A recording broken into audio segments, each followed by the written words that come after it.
in my room. But yeah, that's my. All right, let's get started. It's, It be right in my eye, in my glasses, like. What be right now? The ball. Oh.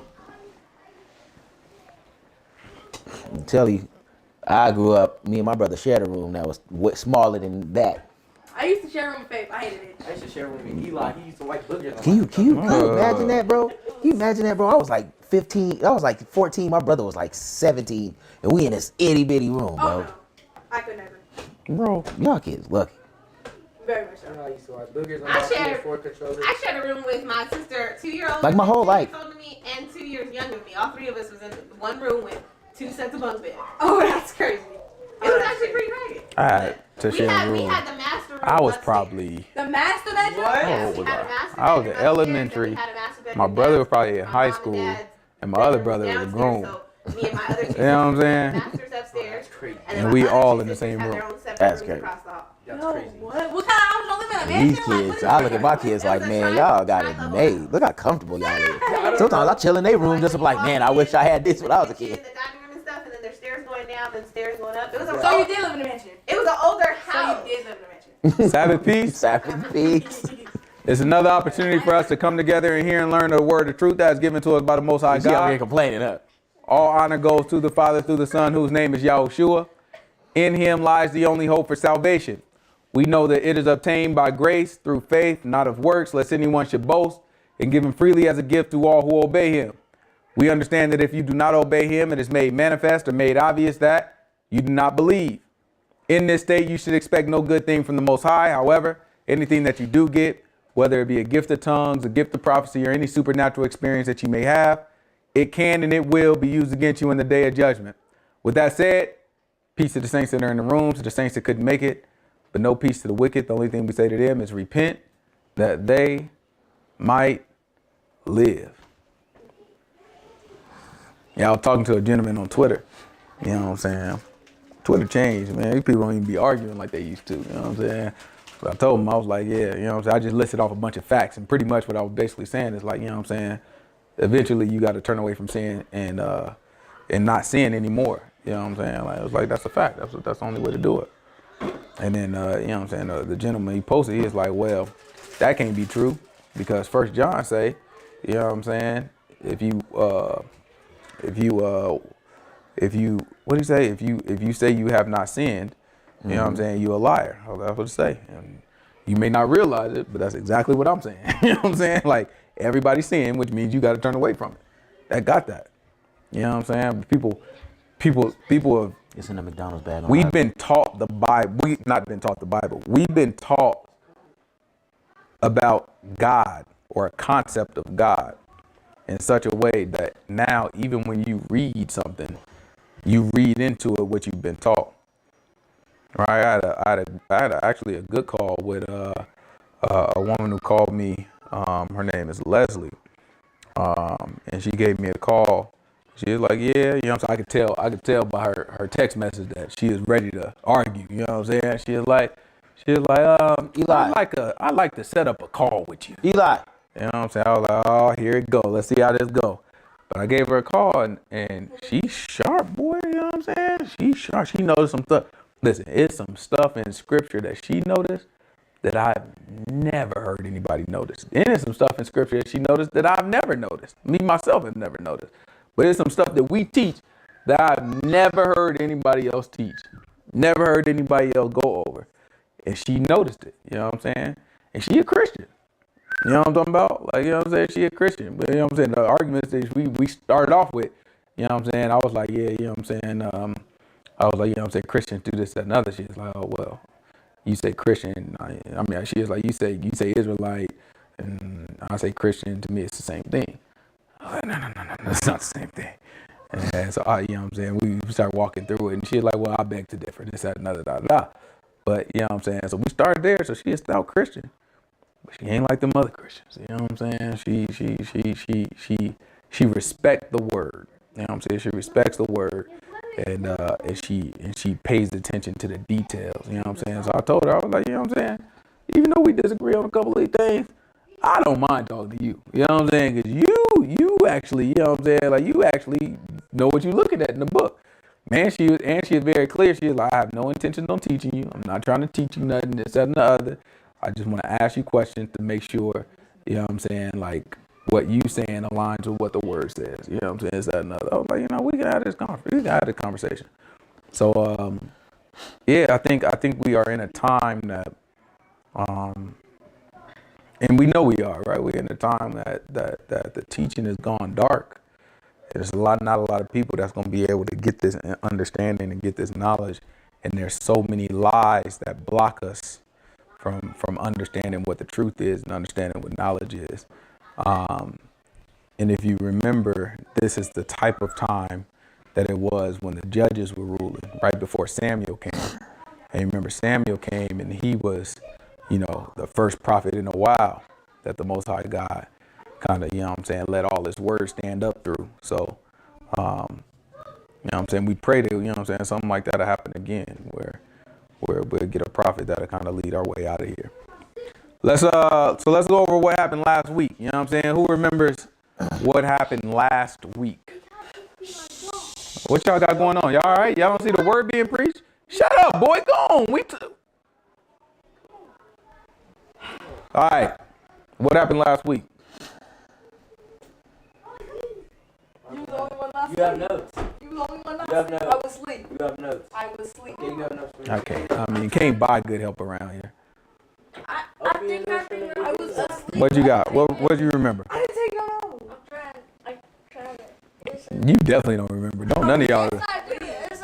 Give me a He was the only one just awake. a I little, feel like you asleep too, wasn't you? No, he was the only one awake. just a little kickstart. A little kickstart. Wait, Okay, let me see. last week, Well, okay, hold on. Let me see. What you got? What David did? David told He told. Who he tell? God he was going to make him a tent. A house. And then Most High God was like, Was that last week or that week before? Did That was the week before. He tested the ark and he ain't know. That was That was the week before too. Okay. Well, just give me a little kickstart. I might know. What more kickstart you need? I remember we were talking about how dude touched the thing and and That was That was a week before. I know I'm trying to recap what I know. And then he was like It's about to be a long night. something about the tent and the God and then God yeah, Most High God. he was He was I going knew to build David a house for his son. for his son, not for David, for his son. I need For like somebody's son. just from what happened last week. I need like I could because every time I get in And they had like this party. They had like this party after a war. And they're like carrying this thing. And anyone other than someone I can't The remember. Levites. Yeah, other than the Levites.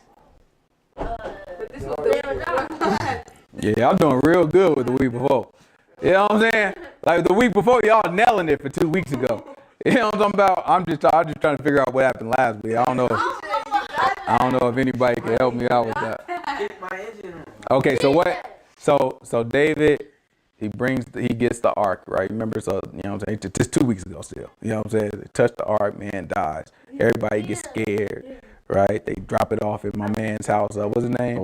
Obed-Edom. They drop it off at Obed-Edom's house. His house get blessed. David like, well, you know what I'm saying? We good then. Go back and get it. So David, he ended up he dancing. His wife get mad. Remember his wife got mad? He like, you just prancing around in front of the young women. He is like, oh, well, I'll be even crazier in front of the young women. And guess what? They gonna respect me. You know what I'm saying? Because I'm the king, right? So then David is good now. He in his house. The ark is there. Everything is nice. What happens next? Everything is going well. What happens next? You're making like this is not. I don't know. David is on top of his roof. He's enjoying. David fights a couple battles, wins some more land. You know, people are serving him. The children of Amnon start to serve him. The children of Edom starts to serve him. He gets his his military prowess is spreading, and then David sees someone on the roof. What is she I doing? don't feel like any of y'all was up for this part. TJ what? I don't think he is up. I don't think he is up. You said who did Yeah, he must have been asleep because he would have remembered this part. Yeah, for sure. You know what I'm saying? I remember looking when we were talking about this, and I was like, oh, I'm about to get all the reaction. And I'm like, oh, they sleep. You know what I'm saying? Like, I don't think any of them was up. All y'all fellas, so y'all would be ashamed of yourself. Yeah, this would have been the part that y'all would I have. apologize. Y'all was probably would have been like, he what? So, anyways, what happened? What y'all miss is David was standing on top of his roof, right? He was. You know what I'm saying? He felt accomplished. He had peace. He ruling everybody around him. He felt accomplished. So he felt what the Bible would call this is rest, right? It's like, you know what I'm saying? You don't necessarily, you're not at war on your border, right? So at this same time, Joab is at war, but Joab is at war way out there with the Ammonites. Because if you remember the week prior, the Ammonites had tried to set us up with the Syrians, right? So we still kind of, you know what I'm saying, got a problem with the Ammonites. So he had war to kind of finish taking over the Ammonite land. But that's way out. You know what I'm saying? That's away from the land. Ain't nobody close to us right now. So David is at rest, and he looked over off his balcony. And, you know, he in the palace. So he looked down. There's another house. There's a young lady down there. And she taking a bath. What? Yeah. He's on the top of his roof. So he on top of his house. You know what I'm saying? Thinking like a balcony up top. So he looking down, and he had to see a little young lady catch his eye. He looking like, Oh. And he like what he see. Oh. So he told his man, he was like, yo. You know what I mean, why don't you go down there and grab her for me? You know what I'm saying? What's her name? You know what I'm saying? Why don't you go down there and tell her, come on up here? So his man's went down. Was like, yo. You know what I'm saying? The king want to see you. So he like to imagine she get dressed. You know what I'm saying? First he was like, who is that? Yeah, Then the man was like, that's Uriah. No, that's Bathsheba, the wife of Uriah. Mm-hmm. So this is another man's wife. Another man's wife. He called her up there. You know what I'm saying? Probably put his little, you know what I'm saying, game on her. He a king, you know what I'm saying? You know how it go. And then he laid with her, right? It turns out then that later he finds out that she's pregnant. Okay? Her being pregnant. With him or With him. Oh. So she's pregnant. How you know? So she pregnant. There ain't no etch and sketch. You know what I'm talking about? There ain't no etch and sketch now. You know what I'm saying? So she's pregnant, and now how do you think David feels? Mad. Upset. Scared. Scared, right? Why would he be scared? Because he either doesn't want kids, doesn't want to break God's rules, or he doesn't want his wife to get mad. So he already broke God's rules, right? But he's scared because as a king, this is now him publicly breaking God's rules. Ooh. Right? Everybody will know that he broke God's rules if he ends up having a baby. And the man that is her husband is one of his top fighters in the war. So David is a man of what? The war. He's a man of war. Don't disrespect King David. Right? Now what he did was foolish. But as you keep reading, you're gonna see he pays for that. Right. What you see from David is he, as a man of, when we first found out about David, what did he go and do? Huh? No, what soldier did he kill? The Amalekite that. The Amalekite? No, not the Amalekite. Who did he kill first? What made him famous? This is like every kid knows the story. Who was his name? He killed Goliath, the giant. Oh. You remember he had the rock. You remember he grabbed 5 rocks, picked one of them and swung that thing. Bow, popped him in the darn head. It ended inside his darn head. And you remember it hit him hard, and then the giant fell forward on top of his forehead. Yeah. See, he killed him. That was the first thing David did. Then after that, David started killing all of the Philistines. And you remember the people had a saying, Saul killed how many? Saul 1,000. But David killed what? 10,000. So David was always known for the war. The man could fight, right? And we gonna learn even further that all the people respected David in the same manner, right? We gonna keep reading and we gonna see that, you know what I'm saying? Like, nah, man, David ain't, that's a bad boy. You better don't play with him like that, right? You remember the young boys, right? He put them young boys on you, what's gonna happen? You remember them boys that came and they robbed and gaffled up all the stuff? What was the Amalekites? Amalekites gaffled up all this stuff, right? And they took it. What happened to them? He ran down there and killed all of them, didn't he? Right? So David was known for the war. He was respected because of war. So imagine you laying with your man's wife while he's at war. This is ultimate dishonor, right?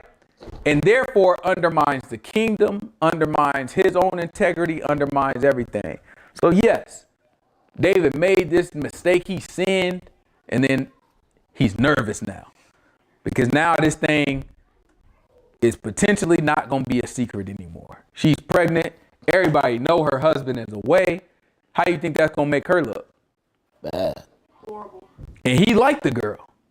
So it's like, I don't want her to look like that either over some foolishness that I did, this, that, and other. So guess how he tried to clean it up? Kill the baby. Come on, man. I don't know what's wrong with you. I mean, people do that. But no, you know what I'm saying? Not King David. You know what I'm saying? What he did is he said, bring her husband back because he the king, right? Tell Uriah to come back. So he asked Uriah to come back and stay with him for a little bit. Then he was like, go ahead, because Uriah stayed next door to him pretty much. Go ahead and go see your wife. Go lay with your wife. You know what I'm saying? Be good. Take a little load off. But Uriah is such an honorable man. He is like, man, all my boys is out there fighting, and you want me to go, like, rest in my house? Nah, that don't make no sense. So Uriah instead just slept outside the David door, right? And then David was like, man, so David tried to get him drunk. You know what I'm saying? Try to get him drunk. Uriah still was like, no. You know what I'm saying? We good. I'm not doing that. Right? So eventually, David saw that he wasn't going to be able to get Uriah to go sleep with his wife. Therefore, he couldn't blame his baby on Uriah. So now what do you think David did? He didn't do well. Huh? I know he didn't get well. What do you do?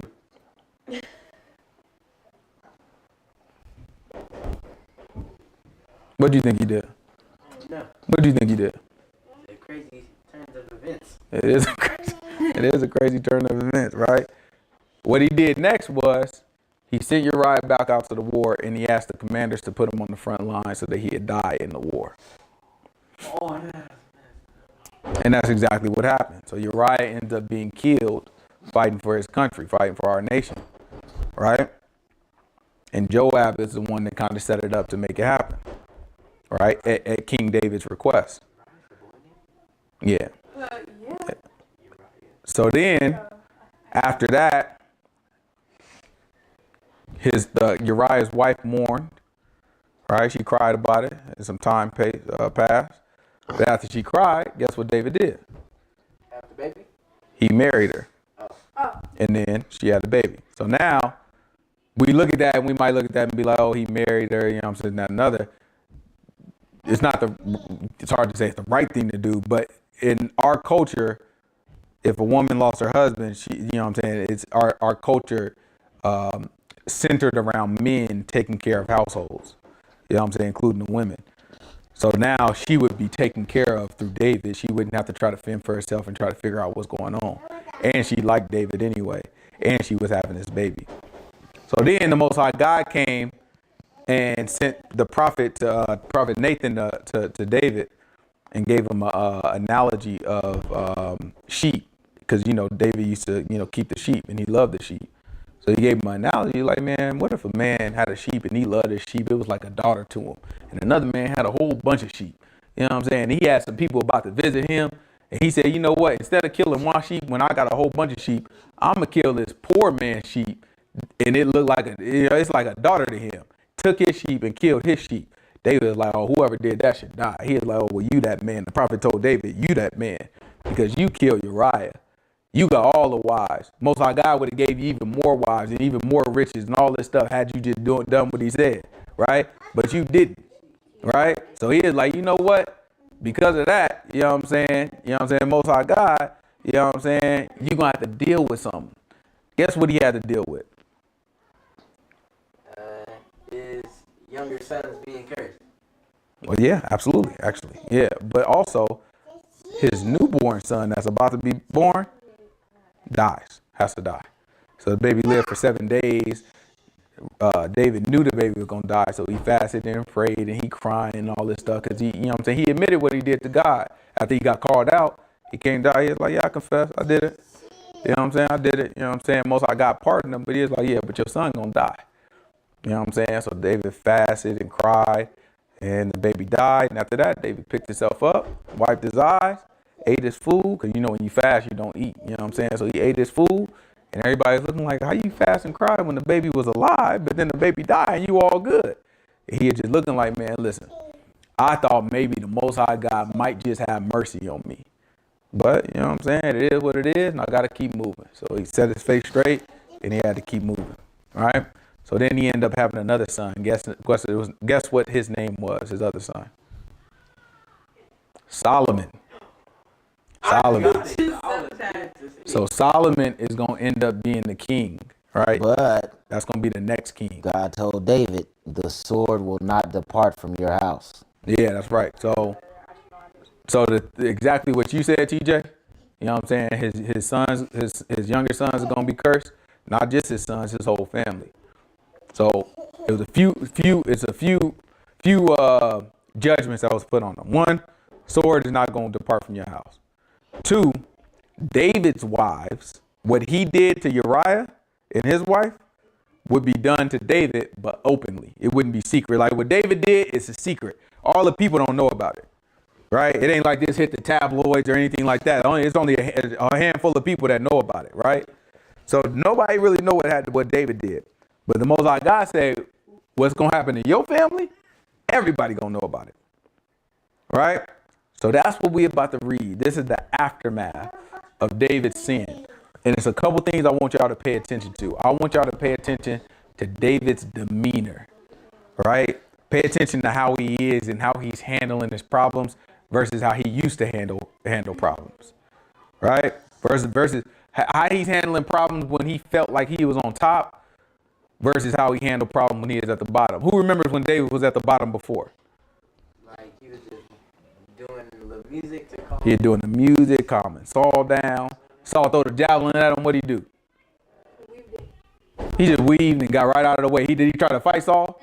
No. That's when he is at the bottom. He get to the top. Fear. He get to the top. These boys come talk to him, be like, yo, you know what I'm saying? I killed so and so, this, that, another. What did he do?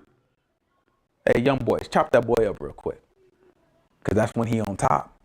You'll see, like, when he on top, he take a moral position, and if it ain't right, he handle it. Right? When he's on the bottom, when he feels like he's on the bottom, you'll see that he's very humble. He'll let things happen. He'll let things ride. He'll let things slide. So I want y'all to pay attention to his demeanor now. Although he is the top, although he is the king, I want you to pay attention to his demeanor and how he handles stuff. So, all right, where you going?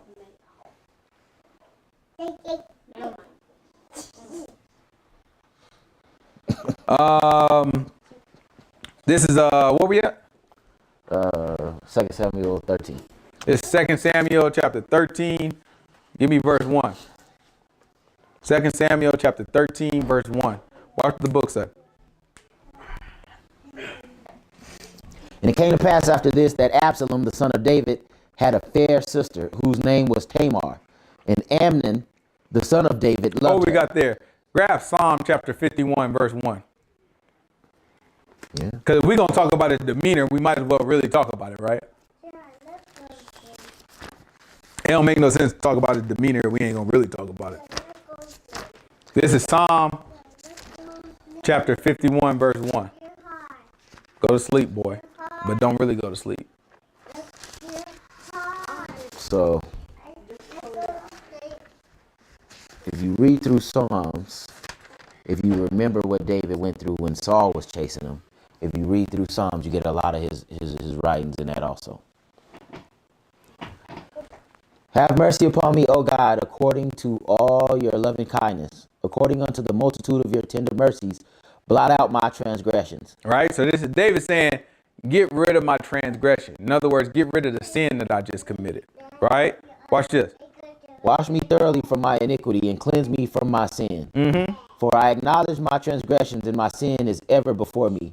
Against you and you only have I sinned and done this evil in your sight, that you might be justified when you speak and be clear when you judge. Behold, I was shapen in iniquity, and in sin did my mother conceive me. Behold, you desire truth in the inward parts, and in the hidden part you shall make me to know wisdom. Purge me with hyssop, and I shall be clean. Wash me, and I shall be whiter than snow. Make me to hear joy and gladness, that the bones which you have broken may rejoice. Hide your face from my sins, and blot out all my iniquities. Create in me a clean heart, O God, and renew a right spirit within me. Right? So you see, he's begging God to make him new, to make him right. He's like, man, I did this. I acknowledge that I did it. Now make me new, God. Create me a clean heart. You know what I'm saying? A heart that would cause me not to do the things that I did before. Right? This is a prayer to the Most High God. Keep going.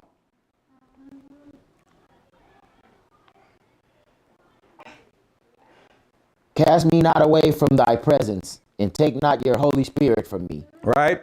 At this point, it's important that we understand what's happening, man. It's so much, right? So much here, so much, so many different directions we can go, so much we could talk about. But let's take it from this angle. Saul, king, right? You remember Saul was given the spirit, he was given a new heart, and he was given a gift of prophecy.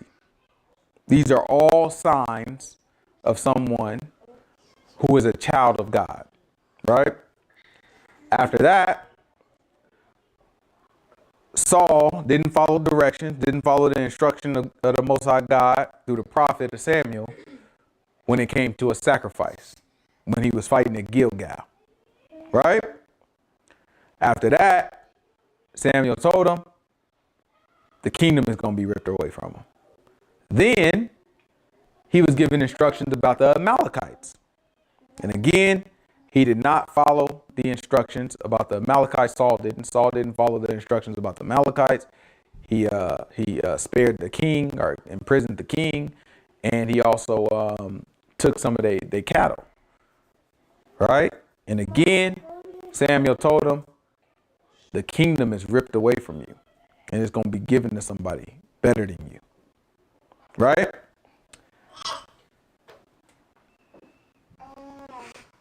David committed adultery and killed a man. Right?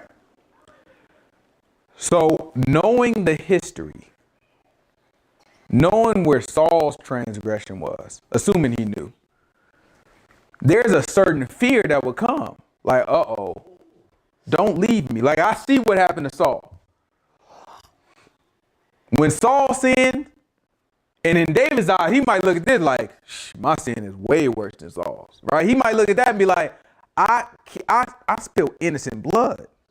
This is something that God hates, right? So he might look at this like, man, it's way worse than Saul's. And I saw how God left him. In fact, I was the one who had to play the harp to calm the man down with this evil spirit that plagued him. So now he's begging God. He's like, man, do not. Hope we got there. Grab Psalm 22. Psalm 22. We coming right back to Psalm 51, but grab Psalm 22. Watch this. My God, my God. Look at this. Why have Start at the beginning of it. Is it? My God, my God. They don't tell you who wrote it? Oh, the chief musician upon Zilith Sahar, a psalm of David. Okay, watch this. My God, why have you forsaken me? Why are you so far from helping me and from the words of my roaring? Right? Oh my God, I cry in the daytime, but you don't hear me. So this is how David was feeling. He felt as if God left him. Like previously, he felt close to God. He felt like God was in communication with him. He felt like God was guiding him, right? At this point, he felt detached from God. He felt like he's forsaken them, right? He said, why have you forsaken me? So there's a distance that God created after the sin, and David could feel it. It's the same distance that Saul felt. So now David in Psalm 51, it basically like, oh, just create me a clean heart. Don't take your spirit away from me. Go back, watch this. It's Psalm 51. What verse?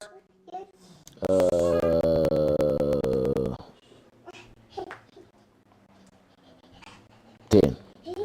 It's Psalm 51, verse 10. Watch the book say. Created me a clean heart, O God, and renew a right spirit within me. Cast me not away from thy presence, and take not your Holy Spirit from me. Restore unto me the joy of your salvation, and uphold me with thy free spirit. Then will I teach transgressors your ways, and sinners shall be converted to you. Right? He's saying, listen, you do this for me, I'll go out and I'm going to teach these people how to obey you. Right? Watch this. Keep going. Deliver me from the blood guiltiness, O God. Right? He said, deliver me from the fact that I'm guilty of blood. I spill innocent blood.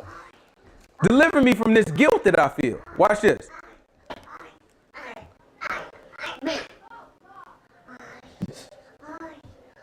O God, thou God of my salvation, and my tongue shall sing aloud of your righteousness. O Lord, open my lips, and my mouth shall show forth your praise. For you desire not sacrifice, or else I would give it. You delight not in burnt offerings. Why would he desire? Y'all have to, a lot of people look at this and be like, oh yeah, see, this proved the Christians look at this, see, to prove the sacrifices, worthless, this, that. Why would he say you desire not sacrifice? What was supposed to happen if you commit adultery? You're going to die. What was supposed to happen if you commit murder? Yeah. You are the sacrifice. So he got a pass. He's looking at them that the Most High God pardoned them. So what he's saying here is, if you asked me to sacrifice, I would have done it. There's nothing in our law to sacrifice for these sins. He said, had you asked me for it, I would have done it. You didn't desire it. Watch it. Keep going. People don't know nothing about the darn book. You delightest not in burnt offering. The sacrifices of God are a broken spirit and a broken and contrite heart. O God, thou wilt not despise. Do good in thy good pleasure unto Zion. Build the walls of Jerusalem. Then shall you be pleased with the sacrifices of righteousness, with burnt offering and a whole burnt offering. Then shall they offer bulls upon your altar. That's it. We look at it in David, you can see David is broken at this point. That's why he said, man, what you desire is a broken heart, contrite spirit. In other words, a spirit that feels remorse and sorrow. You ever heard somebody say, man, well, you know what I'm saying? I've done some stuff back in my day, but I don't regret it. That's not a contrite heart. Contrite heart say, man, I regret that stuff, man. I wish I never did it. Right? I feel bad about that stuff. It hurts me that I did some of these things. Right? A lot of these people still brag on their old stuff. They know it was wrong. That's not a contrite heart.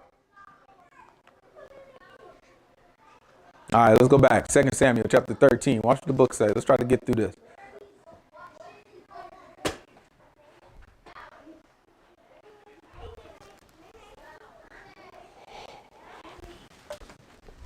And Amnon was so sorry. Let me do verse 1. And and it came to pass after this that Absalom, the son of David. So this is David's son, Absalom. Absalom is David's seventh son, I believe it is, right? Yeah, if I'm not mistaken. Why did they have so many kids back then? I'll put it on the screen for her. He had a lot of wives, had a lot of kids, had a lot of big families. You mean a lot of kids? Some people got 13 kids. My grandma got 13 kids. My grandma had 8. Ain't no talking about nobody. That's how I go. right? So if you look at it, we got Absalom.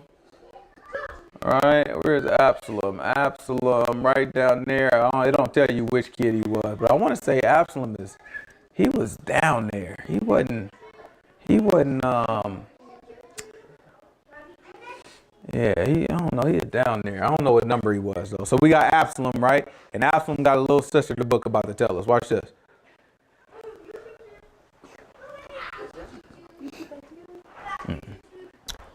And Absalom, the son of David, had a fair sister whose name was Tamar. And Amnon, the son of David, loved her. So now, Absalom, David's son. Absalom's sister, in other words, also David's daughter, but came from the same mother. Right? So remember, David got multiple wives. So he got a bunch of kids, but the kids all got different mamas. Right? So his daughter and his son both came from the same mother.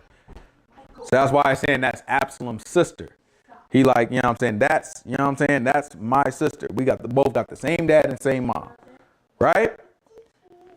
Absalom's sister, and then you have another son, David's firstborn son, Amnon. Right? Watch this. And Amnon was so vexed that he fell sick for his sister Tamar, for she was a virgin. And Amnon thought it hard for him to do anything to her. But Amnon had a friend whose name was Jonadab, the son of Shemiah, David's brother. And Jonadab was a very subtle man. And he said unto him, why are you being the king's son, lean from day to day? Will you not tell me? And Amnon said unto him, I love Tamar, my brother Absalom's sister. Right? So now he's saying, hey, I'm in love with my sister. Right? With my dad's daughter, is what he's saying. Ain't that a super sin? Like, Absolutely. Why is this happening? what is that even called? Incest. That's gross. Why is this happening? All right, let's get a reminder. Let's go to Second Samuel chapter 12. Give me verse, maybe verse 9, verse 10. It's 2 Samuel, verse 12, maybe verse 10. Chapter 12, maybe verse 10. 10. 10. Wait, no. 9. This is 2 Samuel chapter 12, verse 9. Why have you despised the commandment of the Lord to do evil in his sight? You have killed Uriah the Hittite with a sword, and has taken his wife to be your wife, and have slain him with the sword of the children of Ammon. Now therefore the sword shall never depart from your house. So the book say the sword shall never depart from your house. Watch this. Because you have despised me, and have taken the wife of Uriah to be thy wife. Thus says Yahuwah, behold, I will raise up evil against you out of your own house. I will raise up evil against you out of your own house. Watch this. And I will take your wives before your eyes, and give them unto your neighbor, and he shall lie with your wives in the sight of his son. He said all these people going to sleep with your wives in the sight of the sun. Watch this. And David said to Nathan, I have sinned against the Lord. And Nathan said unto David, the Lord also has put away your sin. You shall not die. Howbeit, because by this deed you have given a great occasion of the enemies of the Lord to blaspheme. The child also that is born unto thee shall surely die. And Nathan departed unto his house, and the Lord strake the child that Uriah's wife bare unto David, and it was very sick. And David therefore besought God for the child, and David fasted and went in and lay all night upon the earth. All right. So you see David was told the sword was going to be after him, and evil would come about him out of his own house. Right? And that's why these things are happening. So all of a sudden, you have to imagine it's years later, right? All of a sudden, his oldest son is talking about how much he in love with one of his daughters. They brothers and sisters. It's disgusting, nasty stuff. It's stuff that don't happen in Israel. Matter of fact, that's what his sister about to tell him. Watch this.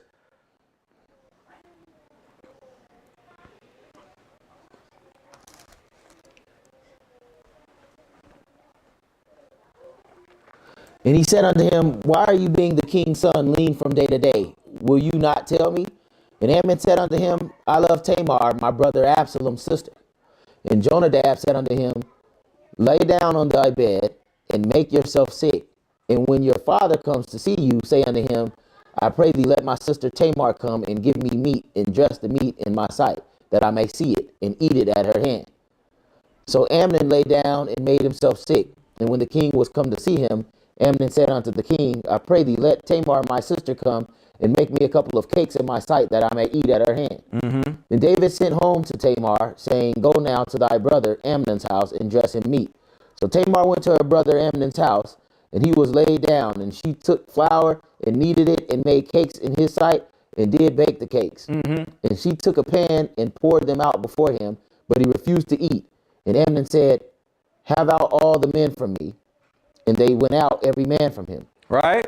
So he got advice from this man of Belial, right? And then he came to him, and he's like, listen, what you got to be so morose about? Right? He like, man, I'm gonna tell you the truth, man. I love my sister. No, I mean like love her like that. He looking like, well, look, just act like you sick. When your dad come, tell your dad, hey, send my sister to come take care of me. And then, wham, bam. You know what I'm saying? So that's what he did. So watch his sister about to come over now.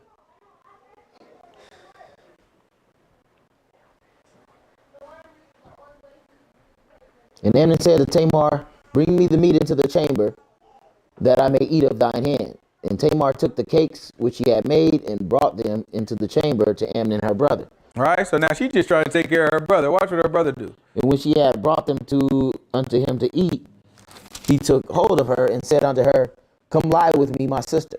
Right, so then he grabbed her. He is like, come lay down with me. Right? Come here. Watch this. And she answered him, No, my brother, do not force me. For Watch no this. such She thing- said, no, my brother, do not force. Force is rape, is what she's saying, right? So do not rape me, right? Don't force me to do this, right? Then watch what she tell him now, because she wise. Watch what she tell him next. For no such thing ought to be done in Israel. We don't do this type of stuff in Israel, is what she told him. She's like, we don't do this type of stuff in Israel. Watch what she say next. Don't do this folly. Right? Don't do this folly. You know what folly means? Foolish. Don't do this foolishness. This stupid what you doing is what she telling them. Right? Watch this. Keep going. And I, whither shall I cause my shame to go? Right? And she looking like, listen, because you got to imagine, right? She's a virgin. She's a virgin, one. He's the oldest. So you got to imagine he the strongest, the oldest, the tallest, probably, all that. So it ain't like she can overpower him. Everybody else, everybody that would save her is away already. He already sent them away. So now she looking like, if you force me to do this, what am I going to do with my shame? It ain't nobody here to stop me. So if you want to do this, it's going to happen. She know that already. So now she's trying to appeal to him like, what am I going to do with my shame? I'm your sister. You about to do this to me, and I'm not going to have nothing to do with my shame. I'm just going to be stuck. Right? So she's trying to, like, she already thinking about, like, how it's going to be if this happens. Ain't nobody gonna marry me. Yeah. Ain't nobody gonna want me after this. You know what I'm saying? It's like, I'm just going to be stuck with all this stuff. And then I got to deal with the shame that come with being raped, but then being raped by my brother. Right? So let's see. Watch this. And as for you, you shall be as one of the fools in Israel. Right? People going to look at you. People going to look at you like you crazy. We don't do this type of stuff in Israel. So when people see you, they going to be looking like, man, that's a nasty boy. Right?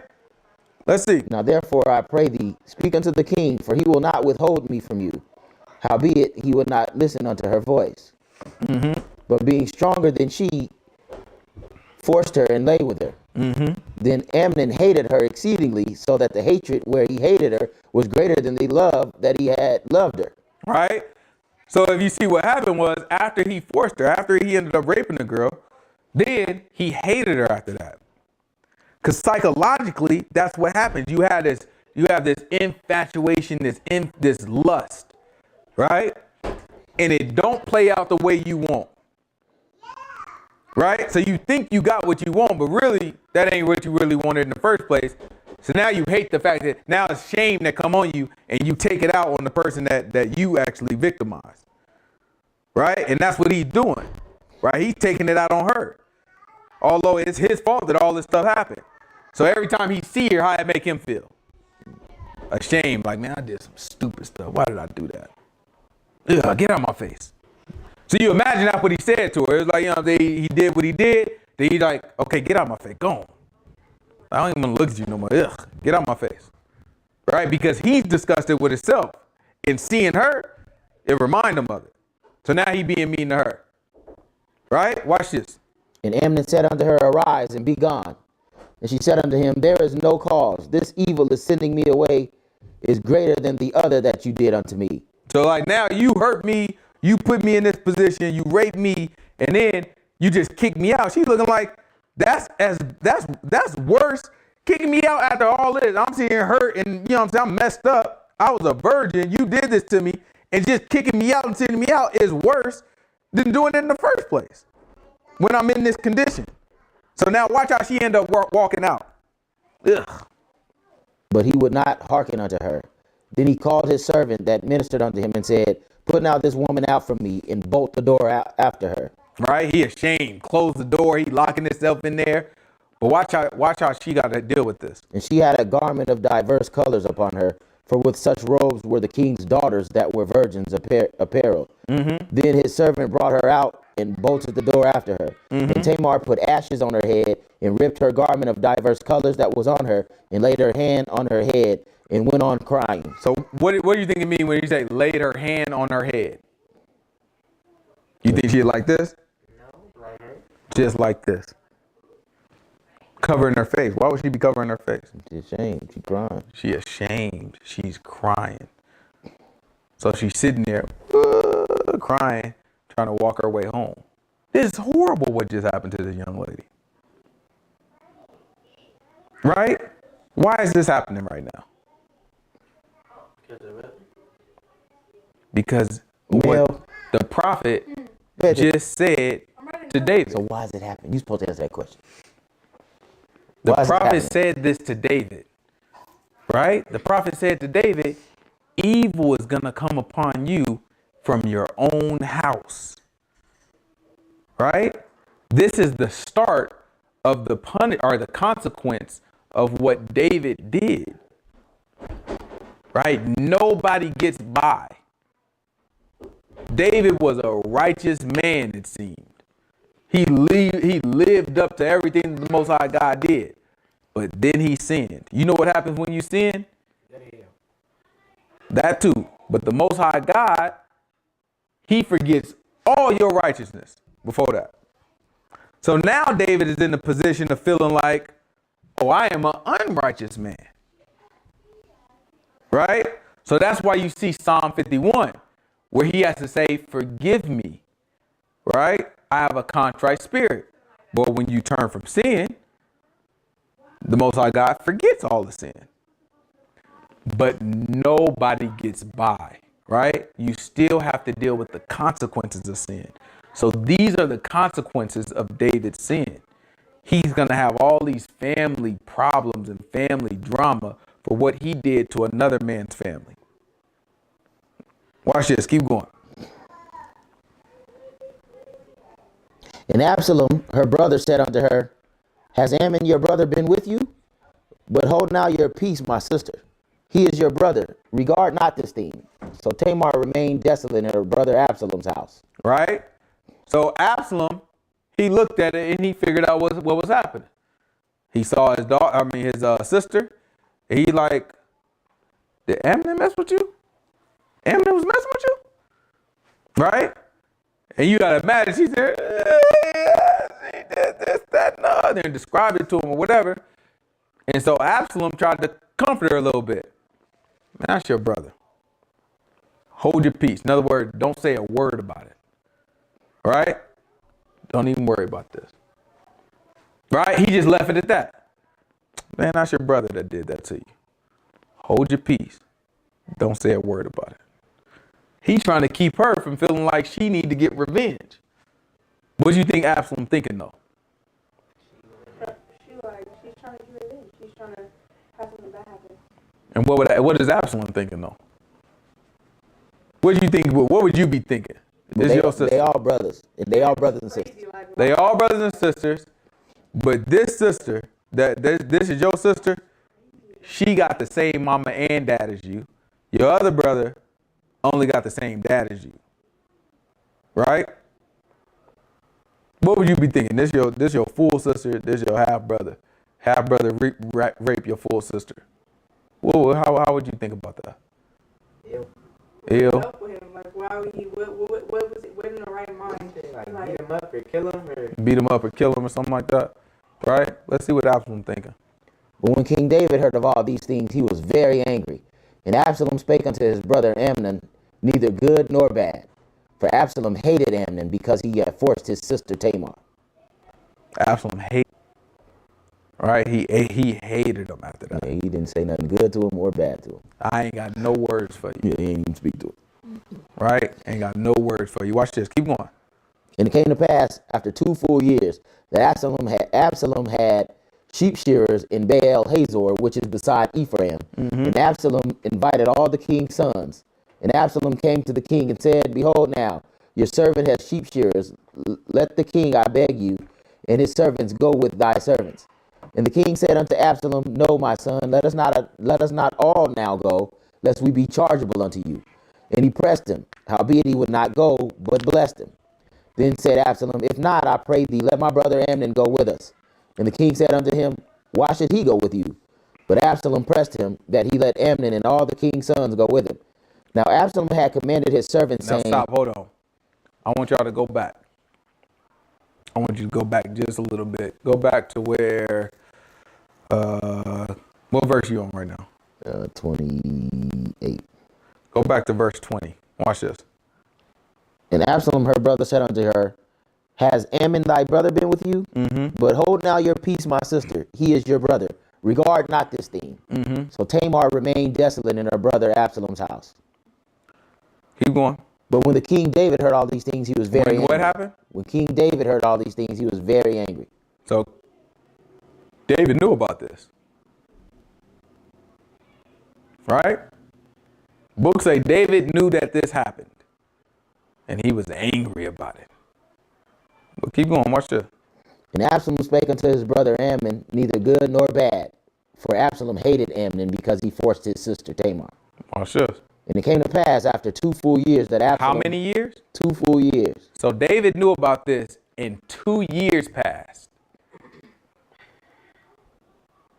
Sometimes you get to reading through this stuff too fast and you'll think that what's about to happen, Absalom is about to kill Amnon. He about to kill him because he hates him. So he about to kill that boy. But if you read this too fast, you'll get to thinking that Absalom was like unreasonable. You know what I'm saying? The book is telling you, I just chose not to speak to you for 2 years. But my daddy knew about this. You knew this nasty, your firstborn son who you love, you knew his nasty butt did this to my sister. And for 2 years, you haven't done a thing about it. That's how Absalom's thinking right now. So Absalom's like, okay. Hey, Pops, why don't we all go down here? What do you think Absalom's original thought was? He about to kill it. He about to kill Amnon right in front of his daddy. But David wouldn't come. They were like, nah, man, I ain't got nothing to do with that stuff, man. It don't make no sense for all of us to go. You know what I'm saying? If we all go and somebody come out here and kill us all, that's on you. It's chargeable to you. That's what he's saying. Like, you know, like right now, you got who the president of the United States? Right now, Joe Biden. Joe Biden, right? So you got Joe Biden, and who's the vice president of the United States? I have no idea. Her name is No one knows. Kamala. Her name is Kamala Harris, right? Oh, okay. She's the first, you know what I'm saying, so-called black, you know what I'm saying, president. Okay, whatever. Yeah. So, you know what I'm saying, and she's the first female vice president too. You know what I'm saying? We'll So, do that. huh? 2 cards. She got a couple of cars, yeah, because she really Filipino. What is she? She ain't Filipino. Indian and Jamaican. She Indian and Jamaican. Yeah. So she the first all that. Everything that she is, she the first of it, right? So He just told her to go sit in the corner. that's exactly what they did to her. So those two, the president and the vice president, are almost never in the same place at the same time. You know why? Because they have a lot of power. Because if you kill the president, then guess who got to take over? The vice president. So they don't want them in the same area almost ever because you have an opportunity to kill them both. Then you got to find somebody else to take over. Now they got a chain of command that it just keep going, but they make sure that they rarely ever have everybody in the same place, because if you kill enough of them, then it ain't nobody that can step in and take over, right? So it's the same thing that David is saying to Absalom. To Absalom. He's saying, listen, it don't make no sense for all of us to go, because then it'll be chargeable to you. In other words, if something happened and it go wrong, that's on you. It's your fault. Don said it's a staticky. She got the sound of staticky.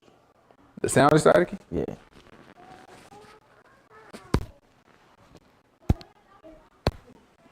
I don't know. We're gonna have to upload the other video there. But where were we at? It's chargeable to you. Yeah, so it'll end up being chargeable to you. All right. So let's keep going. Watch this. Jump on back down to where Absalom, David told him it was chargeable. And the king said to Absalom, "No, my son, let us not all go, lest we be chargeable unto you." And he pressed him, howbeit he would not go, but blessed him. Then said Absalom, "If not, I pray thee, let my brother Amnon go with us." So now he is like, okay, fine. If you won't go, at least just let, I know you don't want us all to go. Why don't you go ahead and stay back? But let Amnon come. Matter of fact, let Amnon come and all my brothers. Watch this. And the king said unto him, "Why should he go with you?" But Absalom pressed him that he let Amnon go, and the king's sons go with him. Now Absalom had commanded his servants, saying, "Mark now, when Amnon's heart is merry with wine, and when I say unto you, smite Amnon, then kill him. Fear not, have not I commanded you? Be courageous and be valiant." And the servants of Absalom did unto Amnon as Absalom had commanded. Right. And all the king's sons arose, and every man got him up on his mule and fled. Right? So now Absalom told his servants, he was like, listen, as soon as this boy get drunk, you kill his butt. Kill him. Remember, all the brothers is right there. So when all the brothers saw that thing happen, everybody got out of Dodge. They looking like, what in the world? They got on top of their donkey. They rolled away like, man, this is foolishness. Right? Watch this. Keep going. And it came to pass while they were in the way that tidings came to David, saying, "Absalom has slain all the king's sons, and there's not one of them left." Right? So now the rumor it had become that Absalom killed all the sons. So David now feeling like all my boys is gone. And what was David trying to avoid? David was like, look, I'm not going down there, because if something happened to all of us, guess whose fault it is? Yours. Right? Let's see. Keep going. Yeah, so, Absalom was trying to throw a party for everybody, made it seem like, yeah, one, my family, all my brothers, my dad, y'all coming to my house. We're going to throw this big feast. David said no. He's like, well, let my brothers come. And then this is what happened. And it came to pass while they were in the way that news came to David, saying, "Absalom has killed all the king's sons, and there is not one of them left." Then the king arose and tore his garments and lay on the earth, and all his servants stood by him with their clothes ripped. And Jonadab, the son of Shemiah, David's brother, answered and said, "Let not my lord suppose that they have slain all the young men, the king's sons. For Amnon only is dead. For by the appointment of Absalom, this has been determined from the day that he forced his sister Tamar. Now therefore, let not my lord the king take this to your heart, to think that all the king's sons are dead, for Amnon only is dead." Right? So Joab was like, no, Joab, he a cold-blooded killer. Jonadab. Oh, Same dude that gave the terrible advice to. It's coming there, coming later. Amnon, yeah. I thought that was Joab. You know what I'm saying? So Jonadab, he just tells him, no, man, calm down. It ain't all your sons, it's just the one. You know what I'm saying? It's just one of your sons. You know what I'm saying? Now David looks like, that's better, but you know what I'm saying? Still messed up, that's still my boy. You know what I'm saying? All right, let's see. But Absalom fled, and the young men that kept the watch lift up his eyes and looked, and behold, there came much people by the way of the hillside behind him. And Jonadab said unto the king, "Behold, the king's sons come, as the servant said, so it is." And it came to pass, as soon as he had made an end of speaking, that behold, the king's sons came and lifted up their voice and wept, and the king also and all his servants wept very sore. But Absalom fled and went to Talmai, the son of Ammihu, the king of Geshur, and David mourned for his son every day. So Absalom fled and went to Geshur and was there 3 years. And the soul of King David longed to go forth unto Absalom, for he was comforted, comforted concerning Amnon, seeing he was dead. Right? So, first thing I want to ask y'all, why do you think David didn't do anything about his daughter being raped by her brother? Because he already killed a dude. His baby died, so like, he didn't want more people to like know that he killed a dude. And then his daughter is going through this situation. And that'll make him look bad, and they probably wouldn't want him to be king no more. Something like that. He doesn't want his popularity to go down. No, David. I don't think it's about the popularity in this case. What David did was like, man, like I messed up, right? He blames himself for this. Exactly. Like I don't even have the righteous. I don't even feel righteous enough to be able to judge this situation. Right? He's looking at it like this is happening because of me. Right? So I can't be the one who does something, but I can't take the moral high ground and judge the situation because it's happening because of me. Grab Psalm 35. I think that's it. We don't see. Psalm 35 verse 1, I think.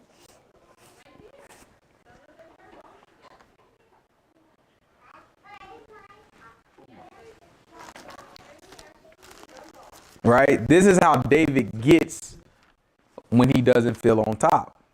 Things just happen to him and he just let it ride. So if you look at what just happened, after Absalom took off, Absalom went to another country. He went to another place, right? And after Absalom took off, David's like, honestly, man, I want to go see Absalom. And the book says it's because he was comforted knowing Amnon is done.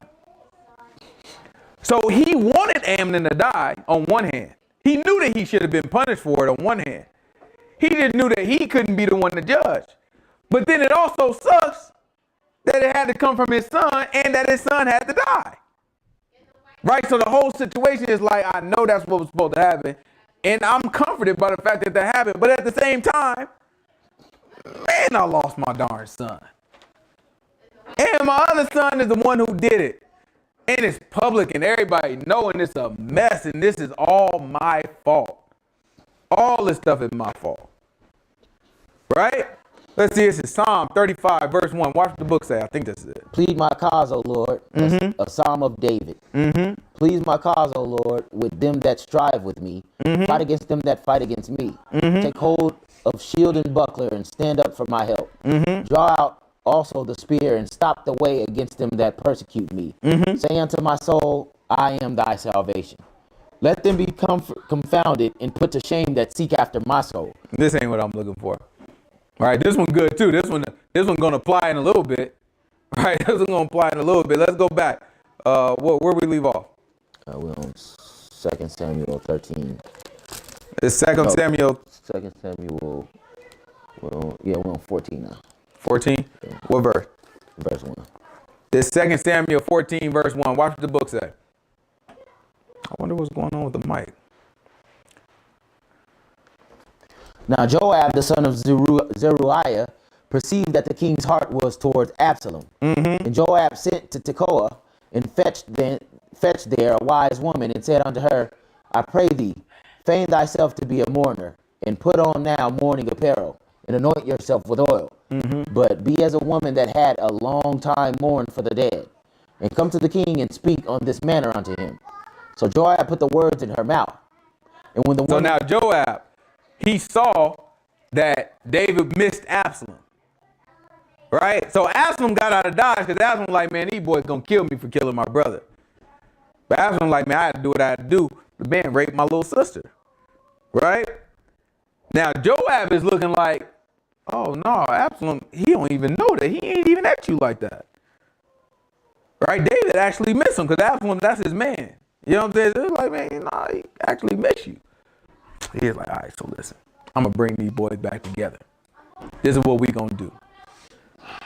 I'm going to find me a woman. I'm going to dress her up. And I'm going to tell her exactly what to say to David. Right? So then he sent the woman. Watch what the woman say. And when the woman of Tekoa Not right now, spake to boy. the king, Oh. she fell on her face to the ground and did obeisance and said, Help, O king. And the king said unto her, What bothers you? And she answered, I am indeed a widow woman, and my husband is dead. And your handmaid had 2 sons, and they 2 strove together in the field. And there was none to part them, but the one smote the other and slew him. And behold, the whole family is risen against thine handmaid. And they said, Deliver him that smote his brother, that we may kill him, for the life of his brother whom he slew. And we will destroy the heir also. And so they shall quench my coal which is left, and shall not leave to my husband neither name nor remainder upon the earth. And the king said unto the woman, Go to your house, and I will give charge concerning you. And the woman of Tekoa said unto the king, My lord, O king, the iniquity be on me and on my father's house, and the king and his throne be guiltless. And the king said, Whosoever says aught unto thee, bring him to me, and he shall not touch you anymore. Right? So you got to look at what's happening. The woman is saying, listen, I got sons, and my sons, they fought against each other, and one killed the other. And now the rest of my family, they trying to kill the one that's left. Right? And the king is like, yo. You know what I'm saying? I'll tell you what, man. I ain't going to let nothing happen to him. Right? Watch this. Keep going. Then she said, I pray thee, let the king remember the Lord thy God, that you would not suffer the revengers of blood to destroy any more, lest they destroy my son. And he said, As the Lord lives, there shall not one hair of your son fall to the earth. Then the woman said, Let thine handmaid, I pray, speak one word unto my lord the king. And he said, Say on. And the woman said, Why then have you thought such a thing against the people of God? For the king does speak this thing as one which is faulty, in that the king does not fetch home again his banished. Right? So the woman said, okay, so if I had 2 sons, this is basically what she's saying. If I had 2 sons that were just squabbling over nothing, and one killed the other, and then he ran off, my whole family want to kill him. I tell you about it, and you say, you'll protect my living son? She's like, then how you feel like you in the right when you won't let Absalom come back home? Right? You need to go get Absalom, bring him home. He on the run thinking that you have to go out to get him. Right? Keep on, watch this. For we must needs die, and are as water spilt on the ground, which cannot be gathered up again. Neither does God respect any person, yet does he devise means that his banished be not expelled from him. Now therefore, that I am come to speak of this thing unto my lord the king, it is because the people have made me afraid. And thy handmaid said, I will now speak unto the king. It may be that the king will perform the request of his handmaid. For the king will hear to deliver his handmaid out of the hand of the man who will destroy me and my son together out of the inheritance of God. Then thine handmaid said, The word of my lord the king shall now be comfortable. For as an angel of God, so is my lord the king to discern good and bad. Therefore the Lord thy God will be with you. Then the king answered and said unto the woman, Watch what he say. Why did the king ask? Hide not from me, I pray thee, the He thing like- that I shall ask you. He like, I'm about to ask you a question. Don't you lie either. You ever ask somebody, look, I'm about to ask you something. Don't lie either. That's what he said. When he say, hide not the thing I'm about to ask you, that's what he said. I'm about to ask you a question. And don't you lie about it either. Watch this. And the woman said, Let my lord the king now speak. She's like, all right, go ahead, ask him. And the king said, Is not the hand of Joab with you in all this? Joab put you up to this, didn't he? King saw right through it, like, man, Joab. Because you got to imagine, Joab probably been telling them all the time, like, man, you need to just go get Absalom, man. He on the run thinking you at him. You ain't even at him like that. You need to go get Absalom. And they was like, man, no, man, I can't do it. Because now David, the same thing, you remember Amnon, when he raped his little sister, he kind of just kicked her out. Because just looking at her just made him feel like, you know what I mean? It made him feel ashamed. Well, now that same thing is happening with David. Because this whole thing feel like it's his fault. So him looking at Absalom is going to remind him of what? The whole thing that went down. It's going to remind him of his son that's not alive anymore that he missed. That's his firstborn son. And then he got to think about, well, why in the world would Absalom kill? Well, that's going to remind him that his firstborn son raped his daughter, that everybody trying to keep a secret. Remember, Absalom told him, hold your peace. Don't tell nobody. And when they say hold your peace, that means shut up. Like, be quiet. You know what I'm saying? Don't tell nobody about that.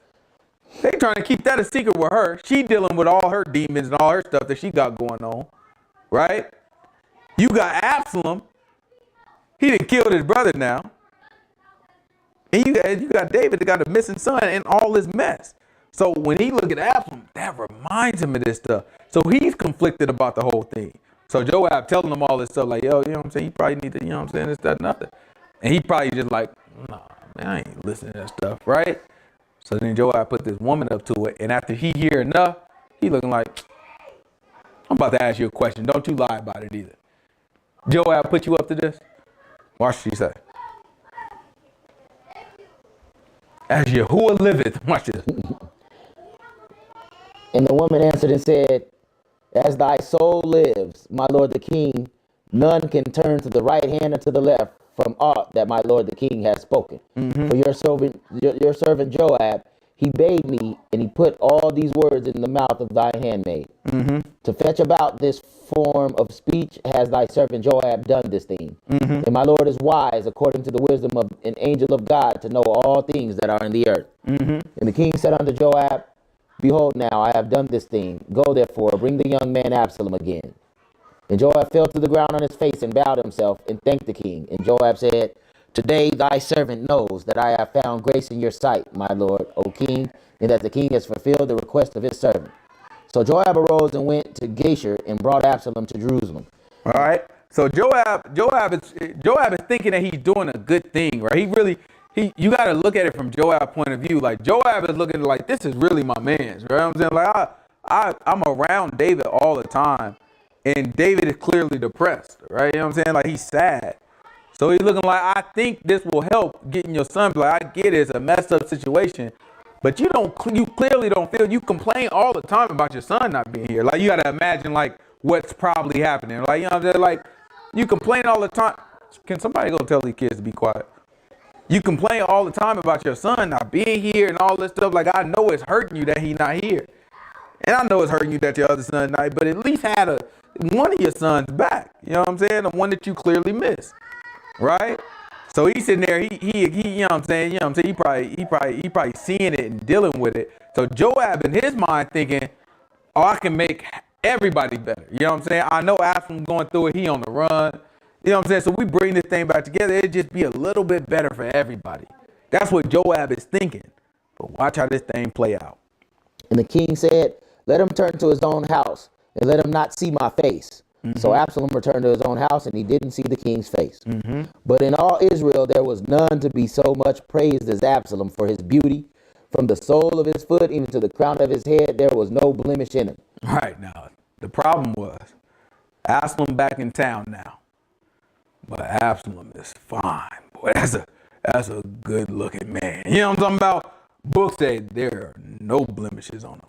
And watch this about him. And when he pulled his head, for it was every year's end that he pulled it, look, because the hair was heavy on him, therefore he pulled it. He weighted the hair of his head at 200 shekels after the king's weight. Every year that boy had cut his hair. That's what they say when they poll. Every year that boy had cut his hair. It grew so fast. And it grew right on back. So he had long, beautiful locks of hair. You know what I'm saying? Yeah, boy, you know what I'm saying? You better relax. You know what I'm saying? You over there shaking it there, you better darn relax.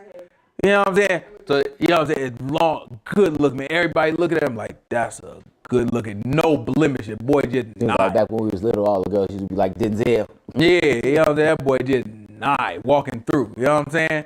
Right? So what happens is the people take a liking to him. He's a good looking man. Right? The people end up taking a liking to him. Let's see what happens. And unto Absalom there were born 3 sons and 1 daughter, whose name was Tamar. She was a woman of fair countenance. So Absalom dwelt 2 full years in Jerusalem and saw not the king's face. Therefore Absalom sent for Joab to have sent him to the king, but he would not come to him. So how long passed? 2 years. So 2 years passed and he ain't seen his dad. I want to make sure that y'all putting this in perspective. And they live in the same city.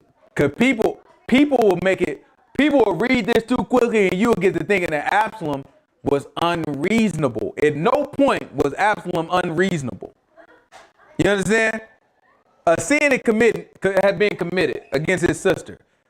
And according to our law, the judgment for that sin is what? Yeah. That got that. Absalom is not being unreasonable. The book tell you from the day that it happened, Absalom had determined that this should happen. But my man said, I ain't gonna do nothing but it. I'm gonna wait. 2 years passed. Pops ain't did nothing. He said, fine. I'm gonna make all y'all watch me kill this man. Since none of y'all want to do nothing about it, everybody gotta watch. Come on, let's go out here and have a little fun. Pop said, no, I don't want to do it. How you think that make Absalom feel? He had a plan. You don't want to go. All right, come on, Pop. No, man, I don't want to go. All right, well, at least let my brothers go. All right, cool. You know what I'm saying? They go. He kill him in front of him. He have him killed in front of him. Right? Everybody take off running. Cool. All right, good. He on the run. He gone for a couple years. He end up coming back. He come back. Pop say, I don't ever want to see you. How you think that make him feel? You got to match psychologically. I killed your son who raped your daughter. I did what you were supposed to do. If your daddy is the king and you feel like you did the job that he was supposed to do, how you think that'll make you feel? I should be the king. I should be the king. But I come back and you know what? I'm chilling. All right, you don't want to see me. I'm chilling. How many years go by? 2. I'm done chilling. I'm getting punished because my little sister get raped? Man, you got me messed up out here. You weak. You soft. Because don't nobody really know what David going through. Don't nobody really know what David holding on to and all this stuff. What he did was secret. It's not public. So he holding on to all this guilt and all this stuff. Therefore, it looks to the other people like you've lost judgment. To his sons, at least. Right? Don't nobody really know what's going on in the family. They just know it's drama. They don't know, it ain't wide open that his daughter got raped by her brother. His family know that maybe. Maybe not even other brothers. We don't really know, right? The brothers may not even know. We know that Absalom told her to keep it quiet. And we know that David know about it. Get up. Sit up. Right? So we looking at this thing like, I'm done chilling. I'm done with this. 2 years go by. Watch this. I just want y'all to know, I feel Absalom. You know what I'm saying? Every time I read this, I'm like, bro, I feel you. I understand. You know what I'm saying? Because this thing is wild. What else you going to do? Couldn't be me. You know what I'm saying? I'd be in the same. Listen, I'm telling you, having my little say, I'd be in the same position as Absalom. Like, no, you got me messed up. I'm sorry. I don't know what to do. This law. Absalom is the one keeping the law. In terms of the judgment. Not all the way, but you know what I'm saying? But in terms of the judgment. All right, watch this. Therefore, Absalom sent for Joab to have the king to send. So Absalom sent for Joab to have sent him to the king, but he would not come to him. And when he sent again the second time, he would not come. Therefore, he said unto his servants, see, Joab's field is near mine, and he has barley there. Go and set it on fire. And Absalom's servants set the field on fire. That's right. Then Joab arose and came to Absalom unto his house and said to him, why have your servants set my field on fire? Right. So Absalom, he's sending to Joab like, yo, go tell the king, you know what I mean? Tell the king, it's been 2 years. Tell him I'm done chilling, man. I want to talk to him. I want to have a conversation with the king. No response. Because Joab, man. Listen, trust me. You know what I'm saying? Trust me, man. You know what I'm saying? You don't want to see him. Trust me. Just trust me. He ain't over it yet. He trying to be. He miss you. He do miss you. But he ain't over it yet. You know what I'm saying? That's a bad man still. You know what I'm saying? You don't want to do that. Like, just trust me. You know what I'm saying? So that's what Joab thinking. Like, it's not time. Joab in the middle of it. Like, Joab like, listen, I want you to see him as much as you want to see him. But it ain't, just trust me. You know what I'm saying? So Joab kind of ignoring him. As what the kids say, he curving them. Is it curving or curving? I think it's Curving? he curving him. You know what I'm saying? He see the car, he's like, and you know what I'm saying, banging it on the homie. You know what I'm saying? So it's like, all right, cool. You know what I'm saying? We trying to figure out what's happening. So Absalom like, I'm done with Absalom's getting fed up. I'm done with it. Yo. Absalom got some young boys too. They ain't as bad as David young boys. But he got some young boys too. He said, hey, young boys, man, go set his field on fire. That'll get his attention. You can start to see how Absalom's mind works, right? Absalom's mind is like, I'm going to let things play out. Things don't play out, I'm going to get everybody attention then, right? That's how his mind works. He's reasonable. You know what I'm saying? Like, to me, at least, when I read this, I'm looking like, it's a reasonable guy. You know what I'm saying? Like, he tries to give things a chance to work out the way they want. Then he take matters into his own hands. You know what I'm saying? So, but it looked like he the type of guy that once it's there, it's there. You know what I'm saying? Like, once we got to go there, it's home. You know what I'm saying? So he set it on fire. Then Joab, you got to look at Joab. Joab is a stone cold killer. And you're my man's son. So Joab probably look at him like, man, you pretty boy. Why would you do something like that? You know what I'm saying? So look at what Joab said. And he said unto him, why have your servants set my field on fire?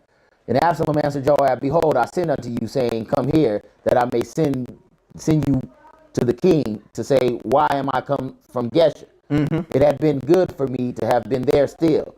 Now therefore, let me see the king's face, and if there be iniquity in me, let him kill me. So Joab came to the king and told him. So think about what he just said. Let me see the king's face. And if I sinned, let him kill me. What do you think he's thinking? He was like, he ain't seen him in 2 years. I should have just stayed in Geshur. Why'd I even come home?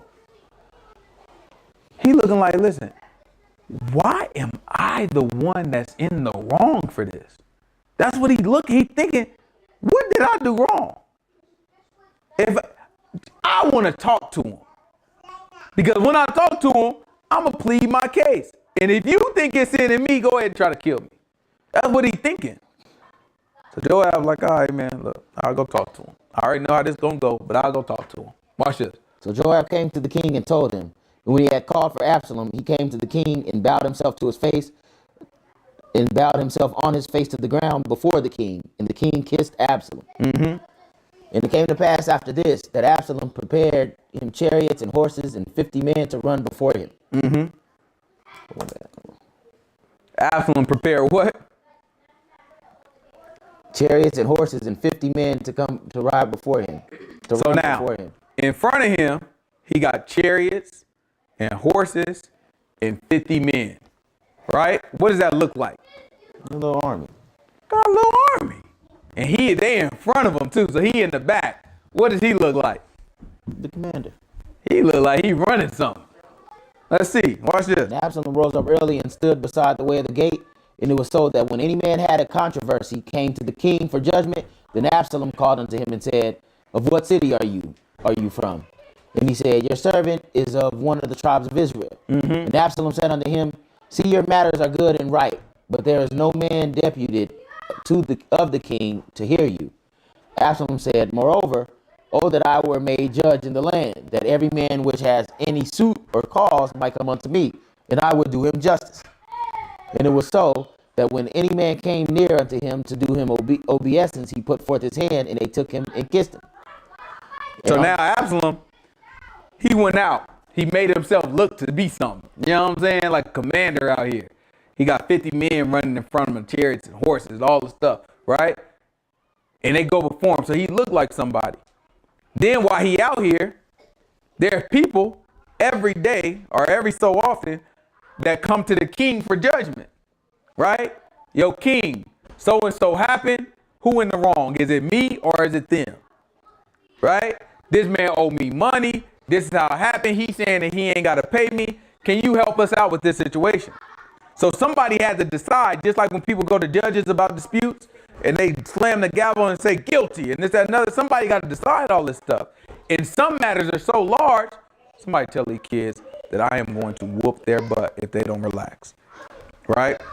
Somebody got to decide in all of these matters that's going on, right? So now Absalom says when he sees people trying to go to the king to have a matter heard, he intercepted. He stepped in front like, yo, what's going on? Where you from?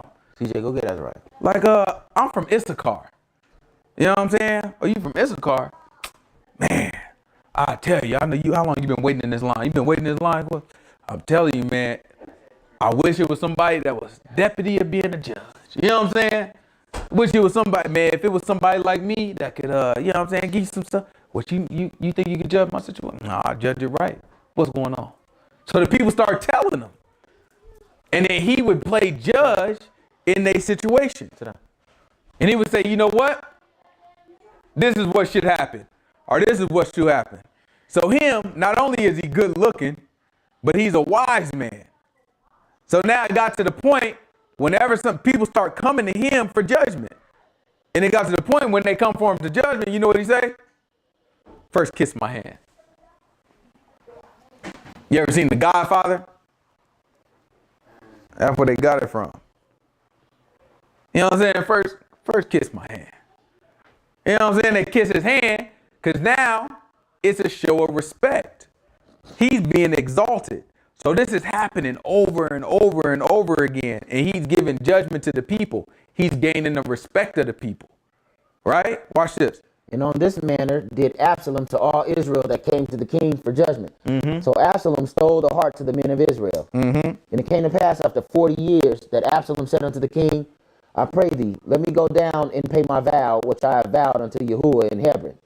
For thy servant vowed a vow while I abode in Geshur in Syria, saying, if the Lord shall bring me again indeed to Jerusalem, then I will serve Yahuwah. Right? Now, a lot of time has passed. 40 years. 40 years have passed. Right? Everybody is very old now. Right? David is very old now. Still alive? Yeah, he's still alive. But David is old now. Right? Like 70. Yeah, very old. Absalom was looking like, I should be king. I'm the son of the king. You know what I mean? He old. I should be king. But he already felt that way. That's why he's been building this up. But he's a reasonable man. He let things play out. He's saying, you know what? Let me go on down to Hebron. You know what I'm saying? Let me see what's going down there in Hebron. Watch this. And the king said unto him, go in peace.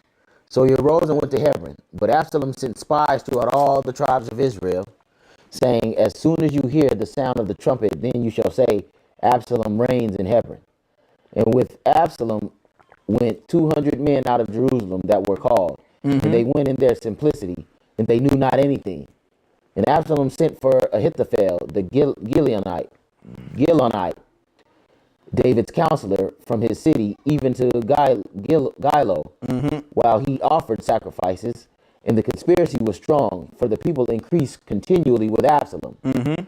And there came a messenger to David saying, the hearts of the men of Israel are after Absalom. So now the people told David, like, yo, man, these people, you know what I mean? They leaning towards your son. Remember, David's old. They like, man, they leaning towards your son. You know what I mean? It's time for you know what I'm saying? They feeling like your son should take over. All right? Watch this.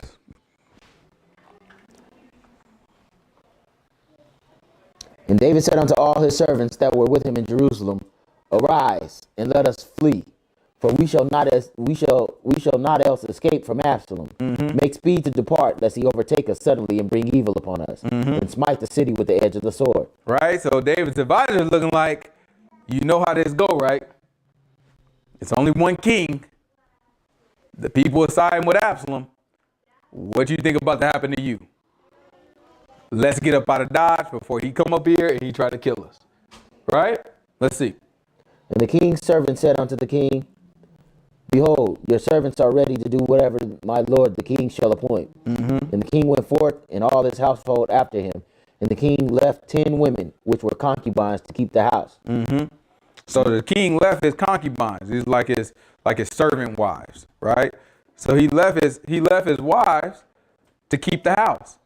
But the king is out of there. Watch this. And the king went forth, and all the people after him, and tarried in a place that was far off. Mm-hmm. And all the servants passed on beside him. Mm-hmm. And all the Kerethites, and all the Pelethites, and all the Gittites, 600 men, which came after him from Gath, passed on before the king. Mm-hmm. Then said the king to Ittai the Gittite, wherefore goest thou also with us? Return to thy place and abide with the king, for you are a stranger and also an exile. Whereas thou came but yesterday, would I this day make thee go up and down with us? Seeing I go whether I may return to seeing I go whether I may, return thou and take back thy brethren. Mercy and truth be with thee. And Ittai answered the king and said, as the Lord lives, and as my lord the king lives, surely in what place my lord the king shall be, whether in death or life, even there also will your servant be. And David said to Ittai, go and pass over. And Ittai the Gittite passed over, and all his men, and all the little ones that were with him. And all the country wept with a loud voice, and all the people passed over. The king also himself passed over the brook Kidron, and all the people passed over toward the way of the wilderness. And lo, Zadok also, and all the Levites were with him, bearing the ark of the covenant of God. And they set down the ark of God, and Abiathar went up until the people had done passing out of the city. All right, so they all trying to escape. But watch this. And the king said unto Zadok, carry back the ark of God into the city. If I shall find favor in the eyes of Yahuwah, he will bring me again and show me both it and his habitation. But if he thus say, I have no delight in thee, behold, here am I, let him do to me as seems good unto him. And the king said also unto Zadok the priest, are not you a seer? Return into the city in peace, and your 2 sons with you, and Ahimaaz your son, and Jonathan the son of Abiathar. All right. So David is kind of getting to the point where he's like, I don't want to have all y'all displaced for me. Again, David is plagued with guilt. He know why all this stuff is happening. He looking like, man, look, man, you gotta leave your home. You gotta leave your home. Why don't you go? So the stranger, he looking like, no. Wherever you are, I am. So then he looking at the priest like, man, why don't y'all go ahead, you know what I'm saying? Take the ark back, this, that, another. So let's see what they say. See, I will tarry in the plain of the wilderness until there come word from you to certify me. Zadok, therefore, and Abiathar carried the ark of God again to Jerusalem, and they tarried there. And David went up by the ascent of Mount Olivet, and wept as he went up, and had his head covered, and he went barefoot. So he crying, right? He had his head what? He had his head covered, and he barefoot, and he walking up the mountain, right? Watch this. And they went up weeping as they went up. And one told David, saying, Ahithophel is among the conspirators with Absalom. And David said, O Lord, I pray thee, turn the counsel of Ahithophel into foolishness. And it came to pass that when David was come to the top of the mount where he worshipped God, behold, Hushai the Archite came to meet him with his coat ripped and earth upon his head. Unto whom David said, if you pass on with me, then you shall be a burden unto me. But if you return to the city and say unto Absalom, I will be your servant, O king, as I have been your father's servant from here on out, so will I now also be your servant. Then you may for me defeat the counsel of Ahithophel. And hast thou not So in other words, what he's saying is, Abiathar the priests?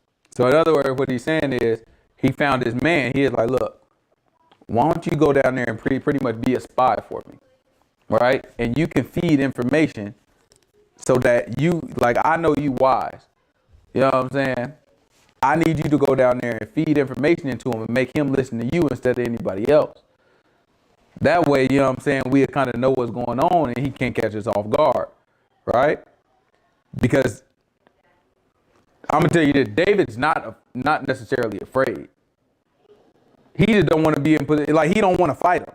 He don't want to fight his son. You know what I'm saying? Like he's trying to avoid all the scraps. He's not afraid. He's not like, oh, he gonna whoop me out. It's the opposite. Like, I'm gonna have to kill him.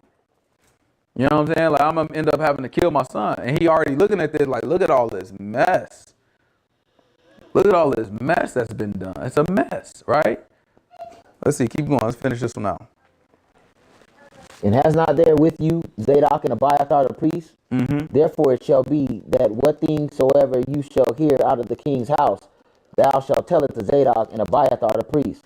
Behold, they have there with them their 2 sons, Ahimaaz, Zadok's son, and Jonathan, Abiathar's son. And by them you shall send unto me everything that you can hear.